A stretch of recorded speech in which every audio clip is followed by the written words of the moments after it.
Hi to anybody watching. This is going to be a wee true crime video. I am obsessed with true crime. It is something I consume on the daily in podcasts, YouTube videos, books. It is just something that I'm deeply fascinated in. So of course, now that I want to make content, I'm going to be making true crime content. So I'm kind of just going to jump straight into it. The case that I'm going to talk about today is disgusting. It is... yeah, it's a lot. It's one of those cases that when you tell people it, they don't believe you. They think you're making it up. I told my sister this story one time at lunch and she was like, there's no way that this is a true crime story. It's got to be a film. And it is now a film, which does make a lot of sense. But yeah, this is a true crime story. I am but a girl who has read articles online. So I'm not nowhere near confident that all the information in this is accurate. A lot of articles do vary with certain information, even people's names in it at times. So I've done the best that I can to get this story together for you and make it as accurate as I can from the information I've found online. But like I said, I'm just me reading it. And yeah, like I said, this case is horrendous. It does deal with a lot of really dark themes. So just have that in mind going into it. And this is the case of Daniel Laplante. I think that's how you say it. I'm notorious for not knowing how to say surnames either. And it is also known as the boy in the walls case. And yeah, I'm just going to jump straight into it. Basically it's set in Massachusetts. So it's the winter of 1986 in Massachusetts where this kind of story begins. So we're going to start by talking about the Bowen family. We've got Frank, the dad, and we've got teenager Tina, who's 15, and Karen, who's 9. And like I said, it starts with them. So unfortunately, the family's just suffered the loss of their mother. So of course they're going through a lot already. And you know, they're just trying to kind of get on with life as much as you possibly can when you lose a loved one. And during this time, they receive a phone call to the house, and the girls pick it up, and it's from a boy in their neighbourhood. And the boy says that he got their number from a friend, and I think he does say, like, I think he hints that he likes Tina kind of immediately, I think. But either way, they do spark a friendship, and Tina starts speaking to this boy on the phone a lot. And like I said, their friendship progresses. The boy describes himself as tall, athletic, blonde, well educated, and Tina really kind of falls through on this call, on these multiple calls, and they do arrange a date. And if you haven't guessed, this is Daniel. And Daniel then shows up on Tina's doorstep when they're meant to go on their date, and Tina is shocked because he looks nothing like he described. He's dishevelled, he's described as like greasy looking, and he's got dark hair, brown eyes. He looks nothing like he described. And I don't consider myself like, what would that even be? Like, I don't know, like judgmental of how people look, but if somebody's lied, then that's a different story. Like, just don't lie about how you look, and I'm not going to be mad about it. So obviously Tina is immediately like, oh well, you've been lying to me. But she still very politely goes on this date. You might see Pom from time to time. I just let her wander. So yeah, so she very politely still goes on this date, which I wouldn't have done. But no shame, she's still being very polite. And she goes on this date, and they go to the local fair. And basically Tina stays for about an hour, and then she makes excuses and she goes home. And basically Tina has said that on this date she does mention the passing of her mother, and Daniel is fascinated. He does not let it go. He won't stop asking her inappropriate questions. Of course it makes her extremely uncomfortable, and she rightly thinks he's weird and leaves and goes home.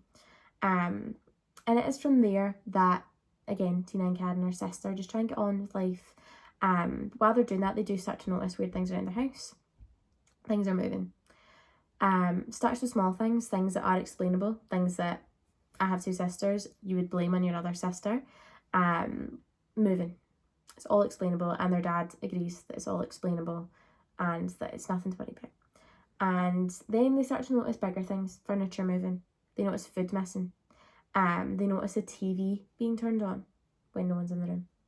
Very, very weird, bigger things start to happen. So, of course, and I would do it the exact same, because I would always jump to this conclusion, they start to think it's paranormal. And like I said, they thought the place was haunted. And it is kind of similar in most articles that they started to kind of ask questions, and these kind of knocks would answer the questions. They'd be like, is anyone here? Knock twice for you. They'd be like, you know, that type of thing.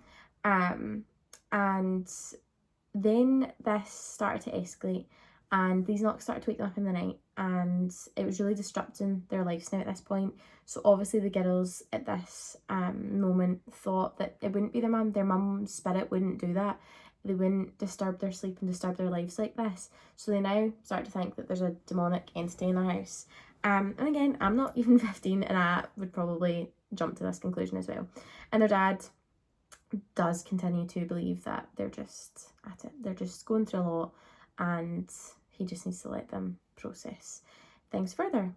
And then in January of 1986, the girls are home alone, but again, Tina's 15, and basically hear these knocking again while they're home alone. So obviously extra scary because they're home alone. And I think the kind of, again, these stories vary, but I think how it goes is they were upstairs and they go into their basement is where they think they can hear the knocking coming from. And when they get to the basement, they see what looks like written in blood on their wall, "I'm in your room, come find me." I have no words. I would die. So, of course, the two girls book it, they flee, they get so far out the house, which is quite right, and they go to a neighbour's house. And basically when the dad comes home, he's just really overwhelmed. He thinks that he's like obviously kind of not doing as much as he can. He thinks that girls maybe need counselling for what's happening to the mum, because this is getting a bit out of hand. They continue, weeks later pass, and same again, knocking when the girls are home alone. But this time it was in their bedroom. They could hear it, and so they go there. They go to Tina's bedroom, and on the walls it's written, "I'm back, find me if you can." So no from me. The girls get out again, which is great. Like, that is what we do if things like that happen in our lives. We get out. So they went and they fled to a neighbour. And again, Frank, the dad, comes home and speaks to the neighbour, speaks to the kids, kind of gets their version of what's happened. And he's like, right, I'll check the house. And he goes in and he notices further disarray than any of them have described, as in drawers, things pulled out, furniture moved significantly. So immediately he is like, oh, this is more than what was described to me. He was starting to think, okay, there is something going on here now. So he goes up to Tina's room, and he now finds written on the walls, and again, supposed blood, "Marry me." No. And then as he's looking around the room, he notices a boy standing in the corner with a weapon. So of course he immediately tries to get the weapon away from the boy. The boy launches an attack on him. He tries to get the weapon out of his hands. I think he does manage to get the weapon out of his hand, but before he then has time to catch whoever it is, they are gone. They're somehow not in the room and not in the house anymore. And he's obviously like, where the hell did he go? Because there's no way he could have got out of the house that quick. So he quite rightly leaves the house and he phones police. And the police go in and they start to obviously carry out an investigation. The supposed blood is ketchup, which is good. We're glad that it's not blood. It's a little comforting that it's ketchup. And they continue to do their investigation. And of course they're in Tina's room, because that is where some of the blood is, and that's where the attack happened, obviously. And they're moving things around to try and see what's happening. Where did the boy go? They think he might still be hiding in the house. And in this, they move a cupboard and they find a crawl space behind the cupboard. And in that crawl space, in the walls, they find Daniel. That same boy that Tina went on a date with. They find him in the crawl space, curled up. So of course, they arrest him. I think it'll have probably been multiple charges at that time of like breaking and entering and all that kind of stuff. And when they're doing that kind of further investigation, they find like all these kind of secret passageways, which is what obviously Daniel's been using to get around their house, to get in and out of places so quickly, move furniture and get away quickly. And he's clearly been living in it. They find the evidence to like collaborate with the fact that he's been living there. And yeah, there's also peepholes, of course, for him to see where people are at certain times, which is disgusting. Like, I don't know how you'd ever feel safe in your house again. I'm going to assume that they moved. But yeah, so absolutely disgusting. And I bet you're thinking, it ends here. That's the story. That is crazy. I was right. It's crazy. It ends here. It doesn't. It doesn't. Of course it doesn't, because these things kind of never go the way they should, because he should have just stayed in a juvenile detention for the rest of his life, but he doesn't. And yeah, the story just continues to get crazy from here. So I'm going to talk a wee bit about Daniel and Daniel's life and his upbringing. Pre-warning, it is not good, and this kind of story only gets worse from here, so this is your official warning. Daniel was born May 15th, 1970, so he has a Taurus. Take from that what you will. And his upbringing was far from perfect. He pretty much got abused by every person of authority and who should have been someone that looked after him in his life, which of course is absolutely disgusting and traumatizing. And I don't know what kid wouldn't end up really messed up from that. So unfortunately, the kind of first person that he received this abuse from was from his dad, and this was like sexual and physical abuse. And this obviously led to him being really alienated. He struggled to make friends in school. He was bullied. He was creepy. He was weird, is how his classmates described him. So of course this led to him having pretty weird behaviour, because he didn't know how to behave, and he was referred to a psychiatrist. And so you're thinking, great, he's going to get the help he needs. But this is, again, just horrendous. He just has the most horrific upbringing.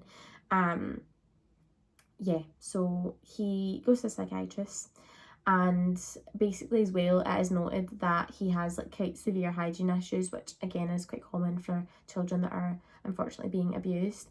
So yeah, so he goes to a psychiatrist, and he's diagnosed with a hyperactivity disorder, is how they describe it back then. And of course, for a lot of people, when they're diagnosed with something, it helps them understand themselves better, and it helps them maybe get medicated if they want to be, or just, yeah, like get those building blocks to kind of work around this diagnosis. But for Daniel, he just felt further alienated. He just felt like this was another thing to make him different from anyone else, and it really affected his mental health. And then, to make matters even worse, this psychiatrist started abusing him. So now, again, another figure who is meant to help him in his life and to take care of him is abusing him. Of course, absolutely traumatizing, and this just leads to impact the rest of his life, and how could it not? So then in his teenage years, he starts to commit petty crimes. He starts to steal things. He starts to break into people's houses. Again, he starts to kind of break into them, steal wee things here and there. And basically by the age of 15, he was still breaking into people's houses, and he was still stealing things. But he wasn't just stealing things of monetary value. He was deliberately moving things and stealing things that he knew people would notice, and he knew would have like significance. If people would, like, things, I'm trying to think of something, for example, my room. If someone stole that pillow, for example, from my room, I would be like, that pillow doesn't leave my room. Where is that going? And I would go crazy wondering where that's gone. So he was deliberately, by the age of 15, playing mind games with people by breaking in the homes and not hiding his tracks. So he was like, I want you to know that I'm breaking into your house, and he wanted to cause people that fear. So yeah, so that's his kind of upbringing that leads to that case with the Bowen family. And like I said, the story does not end there as much as it should. So what we're going to do now is we're going to go to another family, and that is the Gustafsson family. And they were a really happy, loving family. It was wife Priscilla Gustafsson. She was pregnant. They had 2 kids, who were Abigail, who was 8, and William, who was 5, and husband Andrew. and Priscilla was 33 at the time of this case, and we are now in December of 1987. Priscilla and her 2 kids were home, and they were just having a normal evening at home when a home invasion, when somebody broke into the house, basically, a home invasion happened. And Andrew was at work when this happened, and he came home to the most horrific sight.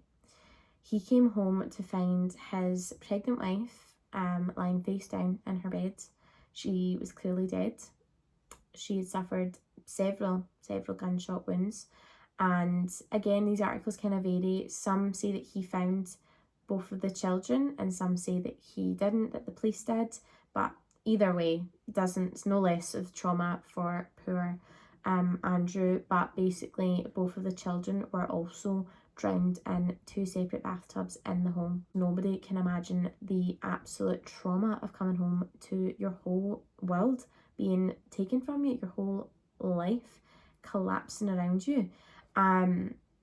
No one can imagine that. And of course, the police were called, and like I said, discovered both the children, and it was very, very quickly linked to Daniel, because Daniel, not long before this, in October of 1987, had been released from juvenile detention centre that he was in. He'd been released, and he'd immediately gone back to his old ways, petty crime. But in one of these petty crimes of a burglary, like a home he broke into to burgle, he stole 2 handguns, and it was from like a neighbouring house. And the Gustafson family were about half a mile away from Daniel's house as well, so they were still a neighbouring house from him. Like I said, it was very, very quickly linked to Daniel, and a manhunt ensued. He was labelled as armed and dangerous, and they were looking for him everywhere. So while Daniel was fleeing, he was acting very erratically, and he broke into another woman's home, and I don't know what possessed him to not just steal her car, but he also kidnaps her in her car. So I don't know how that happened. I don't know if she maybe was already in her car. I don't know what happened, but he kidnaps her, and he's now in her car, and trying to flee. Again, like a lot of these articles kind of vary of how this happened, but the woman does manage to escape, and while doing so, Daniel is spotted by somebody, so he now knows he needs to go into hiding. So he then goes into hiding, and 48 hours this manhunt continues, and he is then found hiding in a dumpster, which for me is just so accurate for the absolute scum that he is. He's found hiding in a dumpster, and immediately search him, and there is evidence found on him that is like hair matching Abigail's. And thankfully, he is sentenced, and he gets 3 life sentences for these absolutely horrific murders. But it's one of those ones, like, there is no motive, like, to this day, there is absolutely no motive for why he done this, why he escalated from these burglaries to murder. It is known now that he did kill Priscilla first, because basically, like, from the way the scene was, it's understood that he knew fine well he wouldn't be able to restrain anybody. He didn't have the confidence, and he wasn't strong enough to do that. So he basically, it's known that he killed her first to get the kind of, for lack of a better word, like describing it, like the biggest threat out of the way. And then he still ensued an attack on the 2 poor children. There's literally no other way to put it than he is obviously an extremely disturbed person, but it's just like, you just don't understand what's going through people's heads. It's crazy. And for me, this case is so frustrating, because had he never been released, this would never have happened. He would never have had the opportunity. So it would be very interesting to know who or when was there a failure in the system that allowed him to be released, because he was clearly not reformed in any way. And that's obviously what's gave him this opportunity to commit this disgusting act. He has shown no remorse for what he done. Like I said, he got those 3 life sentences, which absolutely he should be getting those 3 life sentences. And he just seems like he's been the worst prisoner since then.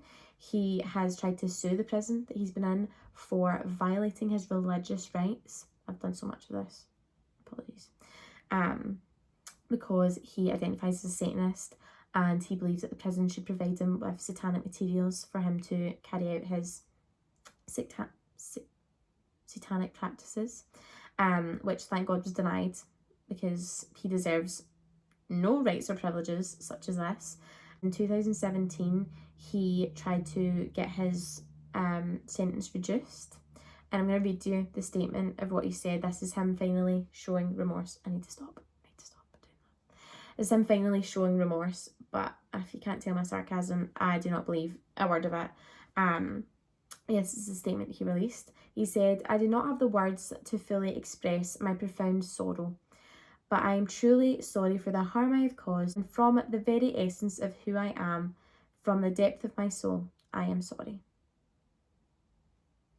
Nah, I don't believe that. I literally do not believe that. Andrew, the wife of Priscilla, unfortunately died in 2014 before it was confirmed that Daniel's appeal was denied.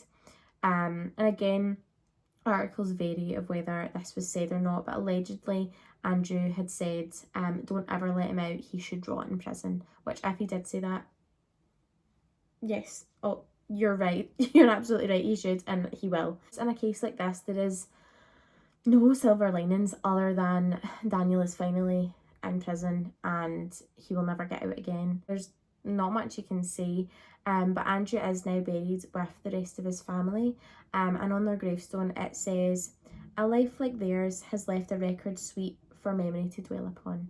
And I think that is really beautiful, and just obviously pays great respect to their family and the loss and trauma that obviously happened to them. And as well, I am not going to make a habit of looking into where anybody's family members are now. I think it's obviously very traumatizing for people to have to go through all of these things, so it's not going to be something I'll look into. But yeah, it's just a crazy, disturbing case, and yeah, it's just, it was the one that I knew I would want to be as my first case that I spoke about, just because it is so interesting, and it is one that I believe can be learned from, because like I said, he should never have been released from that juvenile facility he was in, and like I said, had he not been, this wouldn't have happened. It's just one of those cases that sticks with you, and I'm sure it's going to stick with all of you. Please leave some comments on what you think about the case. If there's anything you know that I've not mentioned, please mention it, and let me know what other cases you would like to hear. Next video, there's a ban. I won't do that. But yeah, enjoy the rest of your day, and bye.